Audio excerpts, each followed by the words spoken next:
Hey y'all, it's your girl Erica Thane back again, breaking down another episode of The Shy.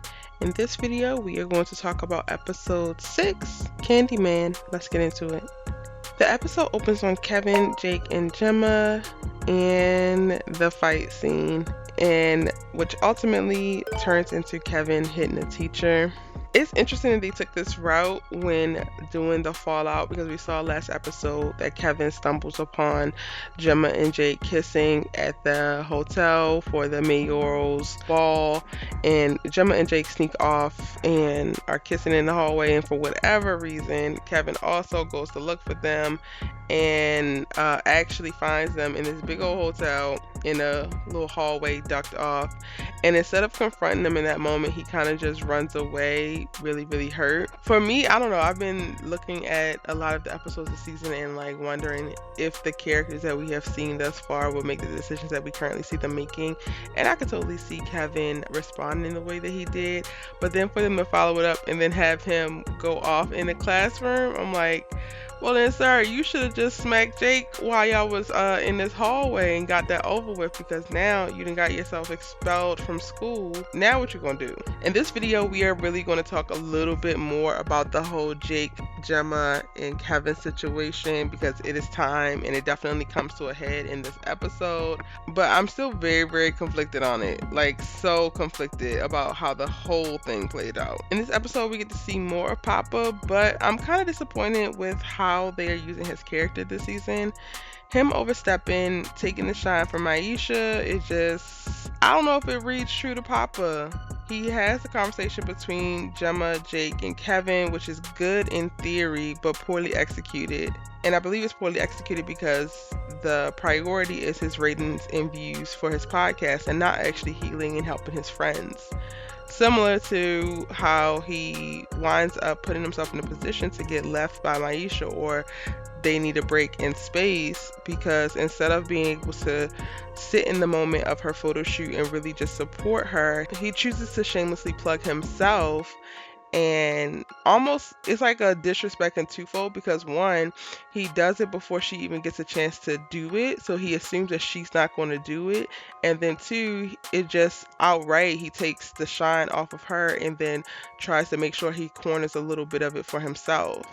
And I feel like the Papa that we have come to learn over the course of the last 3 seasons was never this concerned with notoriety, fame, or worse, clout. And while his desire isn't super dramatic, it's clear to me that he's allowing himself to compromise his relationship as well as his friendships in the name of something that previously he would have never valued over everything, and that is his podcast. I definitely get where the podcast came from. Papa can step up and be the voice of the people and can be a healing mediator between people his age and society.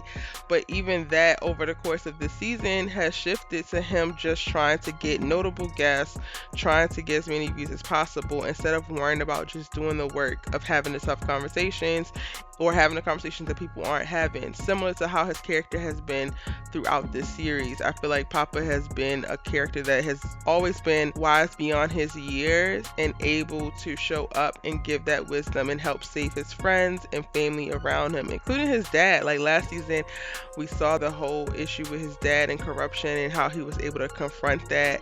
And this Papa this season is like, he still has a little bit of elements of that, but he's using it for different reasons, and I'm struggling with that. I don't know how y'all feel, but I'm struggling with that. Dre in this come to Jesus combo with Kevin was spot on.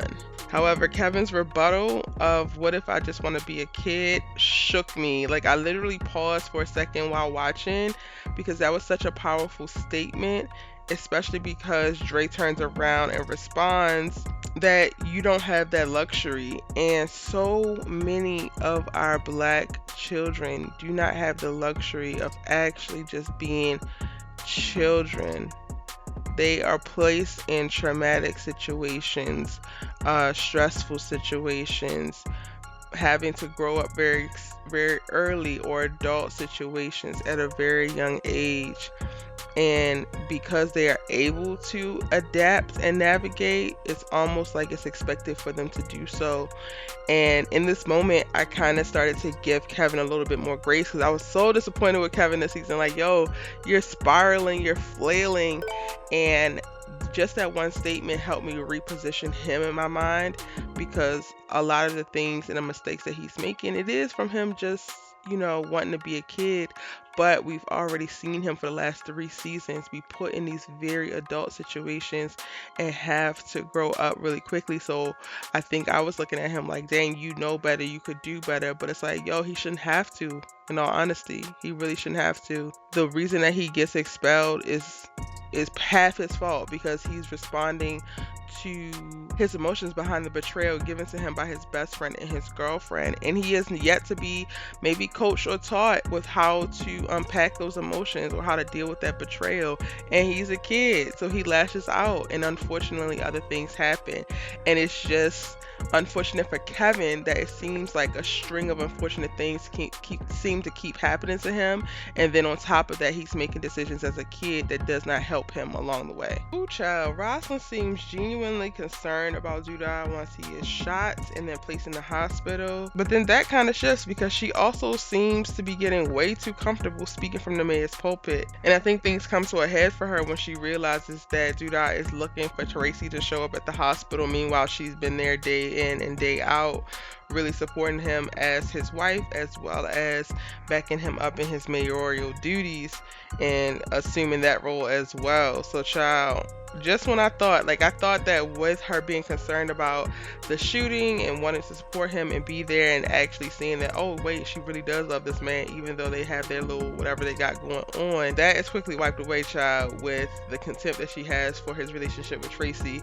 And ultimately, I feel like she set him up, which we'll talk about as well with her. Tiffany and Dom seem to be hitting it off in business and in friendship, except for the fact that Tiffany lacks business sense and thirst for the bag, which could ultimately cost them more further down the line. I'm glad that Tiffany has Dom to be able to push back against her, wanting to just sign up for anything, and give away rights and stuff to her company, all in the name of just getting a quick dollar so that she can learn. Like, I think Dom is a really, really great influence on Tiff, and I'm really glad that they didn't let the whole Dom stuff with Emmett completely ruin the potential relationship that was brewing between these two girls, because again, I do think that Dom is a really, really great influence on Tiffany, and thank God Tiffany also realizes this before the end of the episode, so the quick little strife that we see with them is fixed before the episode closes out. I'm here for Keisha's new romance. Old boy seems kind, intentional, insightful, confident, and cool. On their date, he helps Keisha get through a panic attack triggered by her anxiety around dating,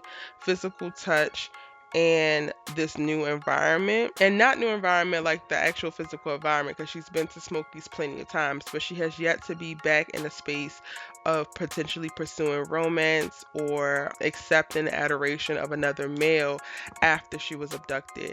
In this episode, we really get to see her explore what life is going to look like now, and I thought that was just really well done in how they did that with her. But before I drop in a little bit further into Keisha, let's talk about this dang on intervention that Papa had with Jake, Gemma, and Kevin, and specifically some of the things that were said. So Gemma told Kevin, if you were passionate about something, I would happily support you, but you don't care about anything. This is a red flag for me, because I was not sure that Gemma was even noticing Kevin spiraling at the beginning of the season.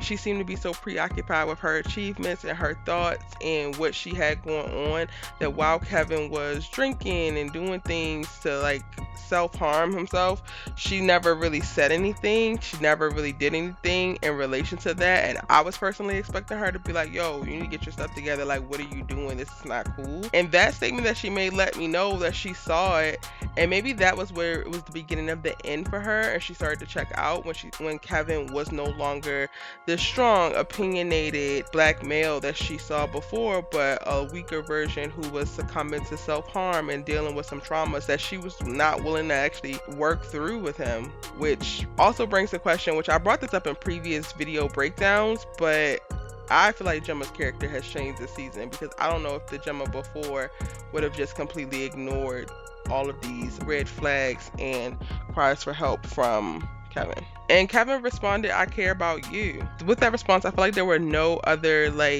clear, more honest words said in this moment or during this time. I do believe that Kevin had stopped caring about a lot of things in his life except for Gemma. And the only thing that she struggled with in reference to caring about Gemma was her picking up other, activities and things that she needed support in, and he just didn't have it to give, but he still really, really loved this girl.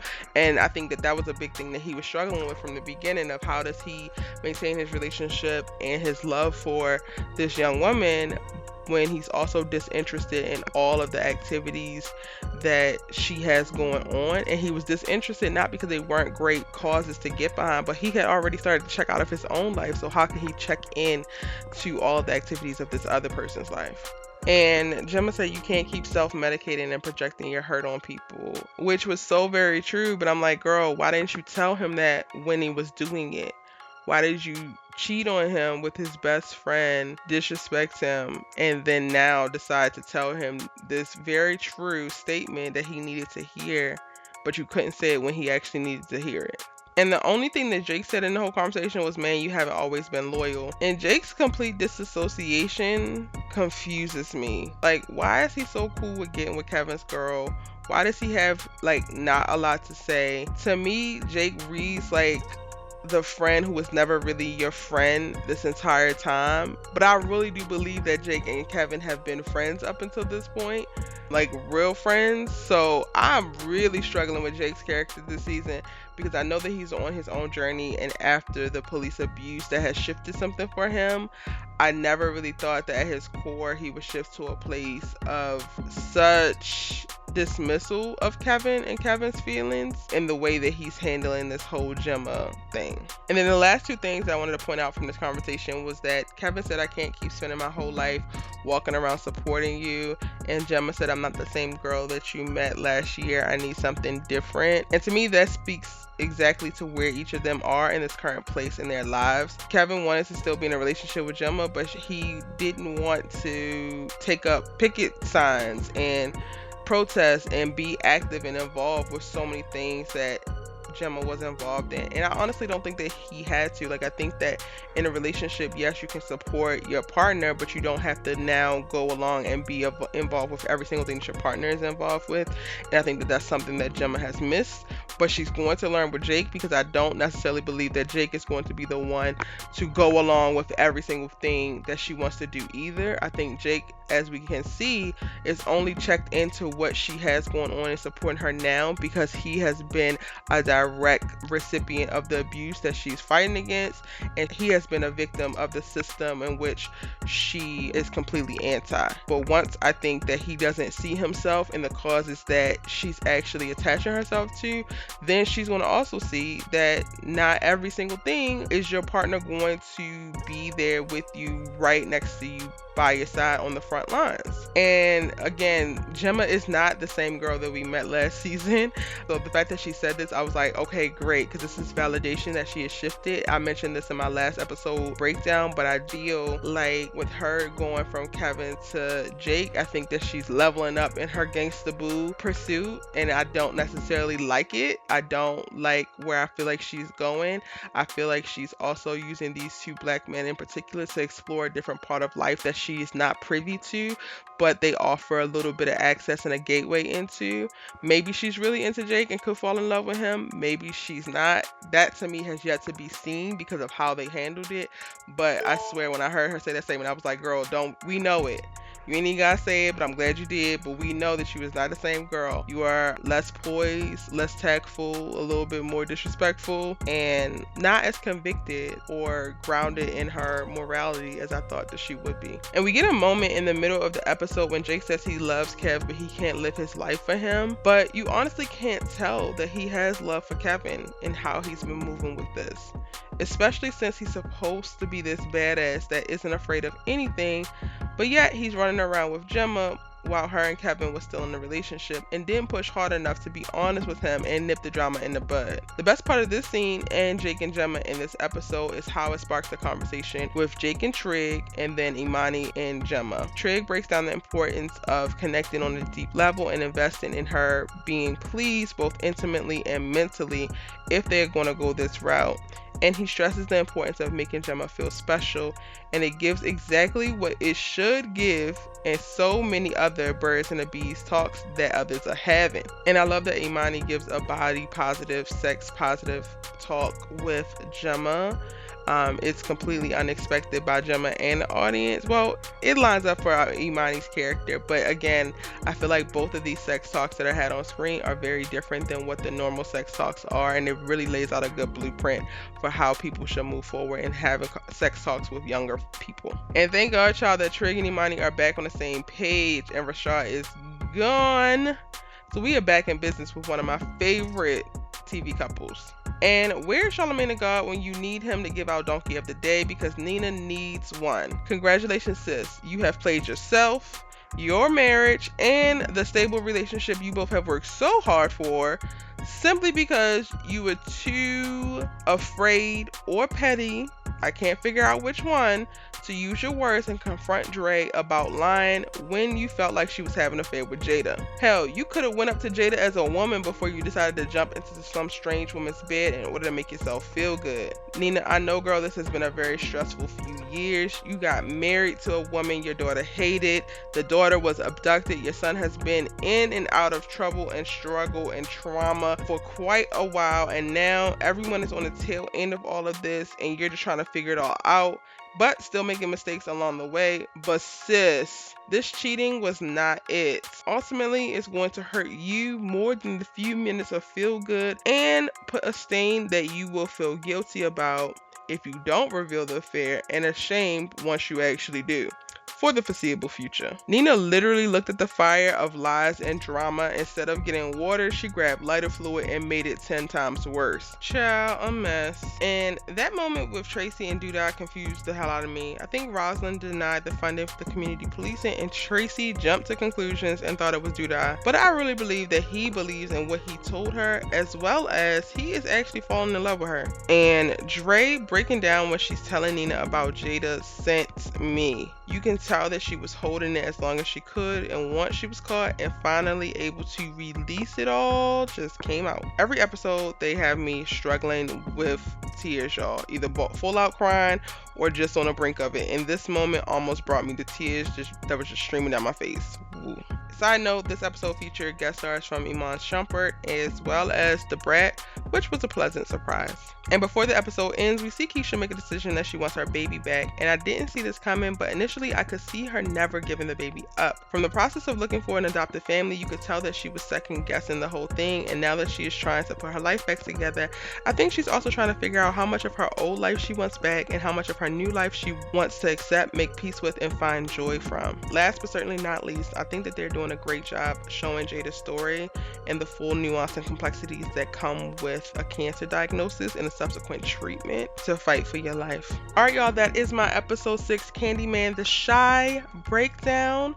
Let me know what your thoughts of the episode were in the comment section down below. If you're new here, I'm Erica Vane, and I post new entertainment videos breaking down the hottest television shows, doing film reviews, as well as covering entertainment news and more every single day, multiple times a day. You should really join the tribe by hitting subscribe so that you do not miss an upload. Also, if you're looking for something new to watch, I got 2 suggestions for you on screen right here. My All About the Shy playlist is right here, so you can catch up on any of my past coverage that you might have missed. I'll see you in my next one. Bye!